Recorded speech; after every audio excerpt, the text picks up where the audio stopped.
Untuk resepi hari ni kita nak buat kari tulang. Lamanya tak makan kari yang pekat-pekat macam ni. Lepas tu ada pula roti puri yang kembang elok macam ni. Cicah pula dengan kari tulang kan. Memang best. Jom kita masak. Untuk rebus tulangnya digunakan pressure cooker. Lepas tu tambahkan sedikit daging lah.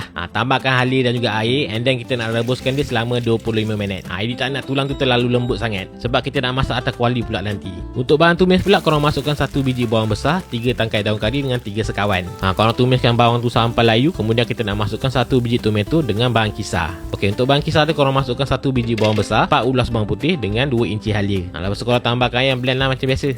Tomato kita pun dah lembut, dah terbit minyak. Kemudian kita nak masukkan 2 sudu sebut kari daging Faiza, 1 sudu sebut cili Faiza dengan setengah sudu sebut kunyit Faiza. Satu jenama 1000 rasa. Nanti korang tambahkan air dan masakkan rempah ni dalam 10 minit macam tu. Kemudian bolehlah kita masukkan tulang yang kita rebus tadi. Kalau nak lagi best korang tambahkan ubi kentang. Tambahkan air rebusan. Korang kacau-kacaukan sekejap. Kemudian kita nak tambahkan sedikit je santan. And then korang perasakanlah garam, gula dan perasa secukupnya. Gunakan api yang sederhana. Kemudian kita nak masakkan sampailah kentang tu empuk. Kemudian siap dah kita punya kari tulang. Okey, untuk roti puri yang besar elok kembang macam ni, I tak buat pun. I dibeli dia daripada jenama Tisha. Lembut sampai ke hati. Tisha dah menggunakan mesin baru untuk buat roti puri ni. Dijamin kembung dan kembang elok je. Korang boleh dapatkan dekat pasar raya berdekatan ataupun beli online je. Nanti boleh korang try dan cicah dengan kari tulang yang kita buat tadi tu. Okey, selamat mencuba.